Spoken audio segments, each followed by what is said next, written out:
Welcome to FedScoop TV and our special series on advancing digital government in the cloud. I'm Wyatt Cash, your host, and today I'm with Captain David Britt. David is the Chief Technology Officer for the U.S. Navy Reserves. Welcome to the program. Thank you for having me. I'm glad to be here. Great. Wanted to talk a little bit about the cloud, how it's helping advance digital services. Tell us a little about your vision for cloud computing and maybe how infrastructure as a service or platform as a service is actually helping improve IT operations, or you hope it will in the next year or two. Sure. The Navy Reserve is a force of 60,000 reservists. They're not there Monday through Friday. I also don't have a budget that I can put a laptop or a mobile device in all their hands. So cloud services, productivity tools, storage, exchange services are all going to be very crucial for our workforce. Because as we send them out ready, we have to also give them tools to get to that readiness. They're the Navy's insurance plan, and we need to make sure that they're ready when they show up. Part of that is making them connected, giving them tools that they can run their units, because some of them are only in 2 days a month and 2 weeks a year. We do have many reservists that spend much more time, but they don't just spend those 2 days. They're at home working through their orders. They're delegating things to their units. We have to give them the tools to do that. So with respect to our initiative, Microsoft Office 365 is going to deliver those productivity tools to the 60,000 reservists that I can't issue a computer to or a mobile device. So that's going to be a life-changing event for our reserve force, because we're going to be able to keep them connected in a secure manner 24/7 now. They don't have to come into the Reserve Center to get on an asset to do their work. They can do it from home securely. As we've looked at the adoption of cloud computing, part of it's certainly a technical IT issue, but part of it's also a change management task. Tell us how you have looked at the cultural and change management side of getting cloud executed. So that's an interesting question. You mentioned in your previous question platform as a service and infrastructure as a service. Software as a service really takes change management to the next level. As you adopt a software as a service product, you're adopting a very rigid product. We're used to, as a force, tailoring what we want, moving different functions around inside the product to our needs. Well, as we adopt software as a service, it gets delivered the way that the vendor gives it to us, and it's very rigid.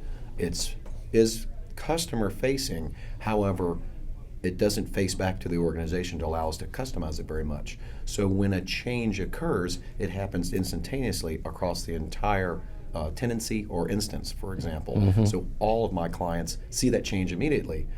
Well, we have to be in lockstep with the vendor to make sure that we know when those changes happen.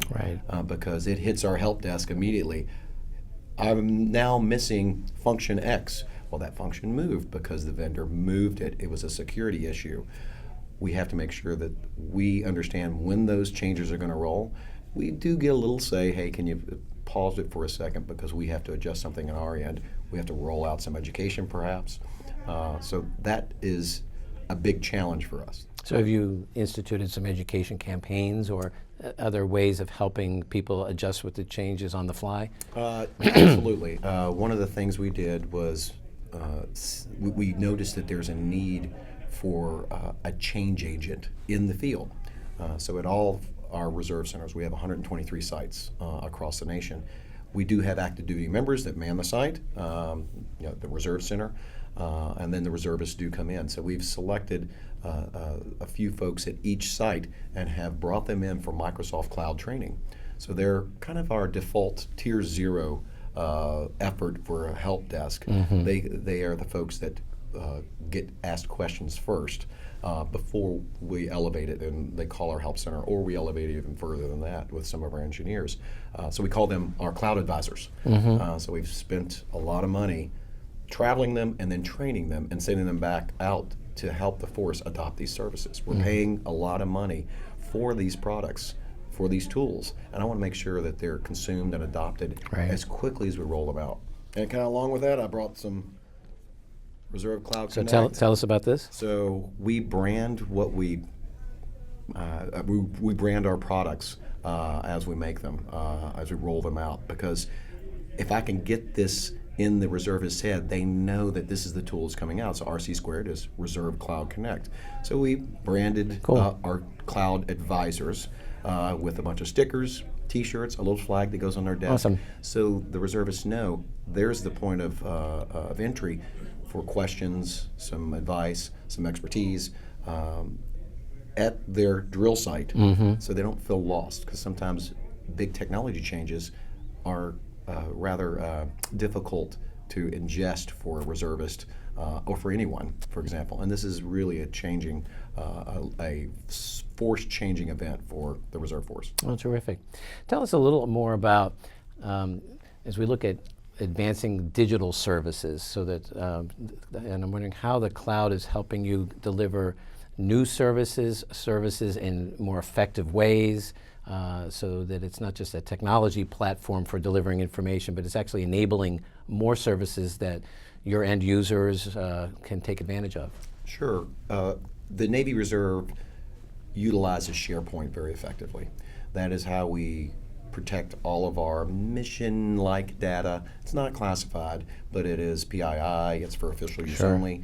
We provide a secure firewall in front of our private SharePoint side. It's a very large SharePoint instance. We're in the process of moving that to a platform as a service model that allows us to provide more storage, more opportunities to share data inside the cloud, because we're limited in the enterprise data center that we're in. We're going to pay for a service that enables more creativity, more data to be exchanged, more data analytics as well. Those tools kind of come with it. So that's also going to change how we do business. Another thing, just moving to the cloud exchange online. For example, an inbox on our current NMCI contract is about 2 gigabytes. What's that much? In the cloud, it's 100 gigabytes. There you go. So we'll have members that may never ever delete an email. Yeah. They'll always be there. Now that goes back to, well, we then have to think about governance, because do I really want everybody out there with a 100 gigabyte inbox?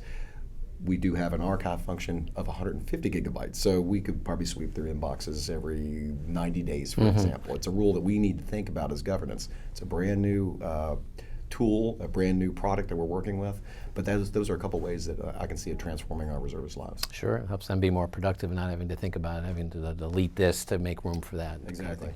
Lastly, if you could change a couple of things that would help accelerate the adoption of cloud computing, help it get more and more universally used, what couple of things come to mind? So right off the top, the security structure that we put in front of our FedRAMP IL4 and IL5 services is very complex. It's the user's responsibility to navigate into the product that they want to purchase, whether it be infrastructure, platform, or software. That engineering is very technical. It's also very fragile. We're the first ones into the IL5 environment, the Navy Reserve Force. Well, I've got 1,100 users right now. We're going to ramp up as services are delivered, but it's still really a test program. As we manipulate the cloud access point, add URLs, adjust IP endpoints, that is tough work. It really is. And when we adjust the cloud access point, it adjusts it for every user, not just the reserve force. So it is a complicated yet fragile system right now, but that's the security structure it's in front. I would love to see a more virtual security front face for access to those environments. I think that's probably our toughest challenge right now. Let me think. I think that's it right there. That would probably keep you busy. That keeps us quite busy. Also, since there is no cloud instance out there as an enterprise deliverable, since we're the test program, there's no help desk. So we've had to create a help desk, which means as I provision, for example, your account into the cloud, we do that with PowerShell scripting. I've taken sailors and sent them to PowerShell scripting class, or classes, PowerShell classes, and gotten them certified so that they can provision your account appropriately. That's been very difficult as well. Now, my sailors love it. They eat it up. And I'm glad to see the zeal that they have, learning that process, getting those certificates. It's also going to be something that they can walk from the Navy with, and I think we'll have trouble holding on to them because we're certifying them in such a manner. But they love doing this because it's, as we've taken things away from our IT men, we're giving them this back to manage, govern, and administer the cloud. So they like it. It's very difficult for us to do, so it's another challenge that we've had. Well, it certainly sounds like their end users are appreciating the additional capabilities, and your IT team sees the great potential for them internally and as a career move, and ultimately it's helping you get the job done that you're hoping to get done for your whole department there. Well, Captain David, Britt, I appreciate your joining us today, and on behalf of all of us at FedScoop, thanks for coming by. Sure. Thank you for having me. Great. And from all of us at FedScoop TV, I'm Wyatt Cash. Thanks for watching today.